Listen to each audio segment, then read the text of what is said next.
Welcome to the Move On in 12 Days series. We know the holidays are hard for many reasons, especially if you're working through a breakup right now, but no worries, we are here to help and here to keep you company for 12 days during this holiday season. The Move On in 12 Days series is designed to give you an introduction to valuable advice, practices, and reminders that over time will help you move on in a healthy way. We'll start the first 6 days addressing common issues, questions, and advice for healing your heart in 2021. And the second half, we will focus on creating the happiest, healthiest, and most healed 2022. We've all been there. You feel like you're keeping it together, and then the smallest thing pushes you over the edge. To add insult to injury, it's usually something really small that is the final straw. But regardless, you're now in it. First of all, take a deep breath. It is super normal to have the occasional out of nowhere breakdown. Yeah. Or even more than occasional if this is very fresh for you. These things can creep up on you. You have to break down to rebuild. It's all part of the process, so honor that. It will pass when you're willing to be with it. If you're around others, you're allowed to take time alone to process. You're allowed to excuse yourself to go to the bathroom. Don't bother yourself with the judgmental looks from your mean step-aunt who still sends you birthday cards made for children every year. So take the time you need. This is about you. Yeah. If you're alone, let this be the year that you really wallow in it. Take care of yourself. Make your space cozy. Be indulgent and really be in the pain. It passes every time. And letting this breakdown be one for the books gets you a little further along on your path to healing. Yeah, I love the metaphor, and this is actually perfect for the holidays. The metaphor of this being winter, and you're the seed underneath the ground right now. And you're not sprouting right now.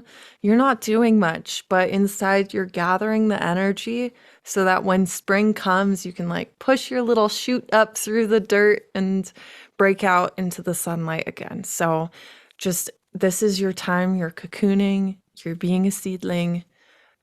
Let yourself be what you are right now. Yeah, especially if you want the beginning of the year to be, more positive and expansive. You might say, the holidays, I'm just gonna, buckle down and do my thing and be sad, get it out of my system, and then maybe come out feeling even a bit more refreshed once the new year is here.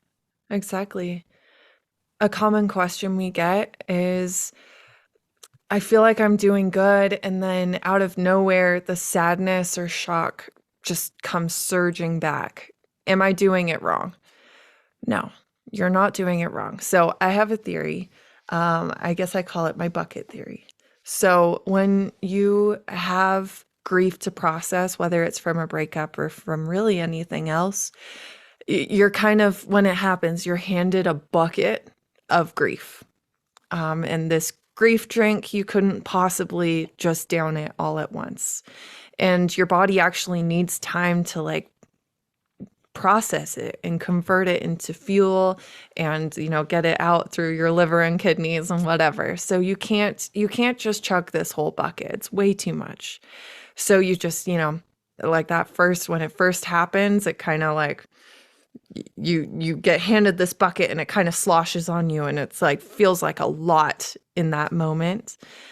But then over the next weeks and months, you're okay, I got to work through this bucket. So, you take a shot here and there of this bucket liquid, this grief liquid. And, even as you get closer and closer to the bottom of the bucket, it doesn't change the size of the shots. It doesn't change the effect that processing the liquid has on you, but you are getting closer. And so when you feel like you've been doing fine and then out of nowhere the grief comes back, that's just your body telling you, "Hey, okay, we're ready. We're strong enough to process just a little bit more of this bucket of grief, you know?" Okay. Yeah, so that's how I like to think about it. I like that a lot. The holidays are unpredictable, so it's hard to know when these things are gonna hit us. So Yeah. there's a little analogy for you to use. And an affirmation for you to use today. I honor my messiness. So good. So good. Want to process your feelings? A journal prompt for you to use today. It has two parts again. So, part 1, today was hard because. And part 2, what was one good thing that happened today? Yeah, just one. You can always do more, but sometimes when you're struggling, just one is enough. Thank you for listening to Ex-Phile's Move On in 12 Days Holiday Series. And happy holidays! We wish you all of the holiday blessings that the universe has to offer. If you would like one-on-one support on your healing journey, DM us on Instagram at Ex-Philes Podcast.